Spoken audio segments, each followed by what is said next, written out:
At some point, you stop reacting the same way. Things that once hurt you deeply now barely affect you. You don't cry as easily. You don't express as much. You don't feel emotions with the same intensity anymore. And people around you might think you became cold. But inside, it doesn't feel like coldness. It feels like emptiness, like your emotions slowly faded. So why does this happen? Why do people become emotionally numb after being hurt too much? Let's go deeper and explore the root of this emotional shutdown.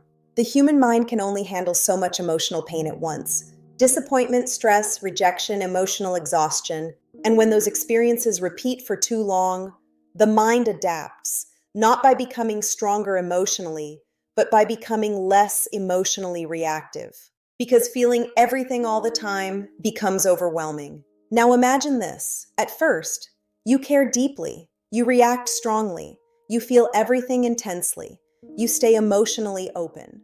But after enough pain, your mind starts protecting you automatically, not consciously, silently. You stop expecting too much. You stop reacting the same way. You stop investing emotionally as quickly. And eventually, you stop feeling things fully. Now, here's something important. Emotional numbness is not the absence of emotion, it's emotional shutdown.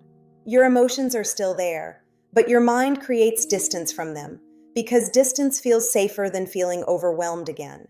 Now, let's go deeper. Some people think numbness means healing, but sometimes it's just exhaustion. You're not over it. You're emotionally drained. There's a difference. Healing brings clarity. Numbness removes feeling. Now, here's the deeper truth. When someone experiences too much emotional pain, their nervous system begins prioritizing survival over emotional openness. That's why even good moments can feel muted. Someone compliments you, and you feel nothing. Something good happens, and it still feels empty. Because your mind is still in protection mode. Now let's take it one level deeper. Emotional numbness can become dangerous. Because after a while, you stop recognizing yourself. You start thinking, why don't I feel anything anymore? Why do I feel disconnected from everything? And that creates even more emotional confusion. But here's the truth. You are not emotionless. You are emotionally overloaded. And your mind responded the only way it knew how, by shutting parts of your emotions down. Now, what can you do?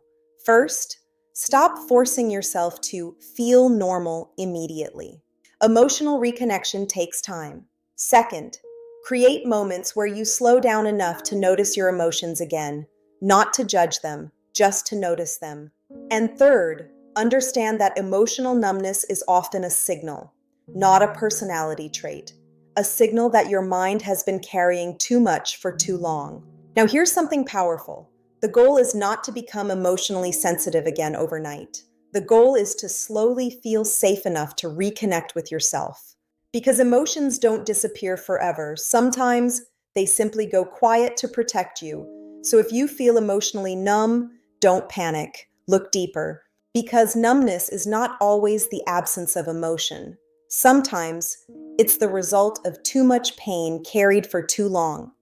If you want to understand emotions and human behavior on a deeper level, subscribe. Because sometimes the emotions we stop feeling are the emotions we needed to understand the most. New videos every day on YouTube.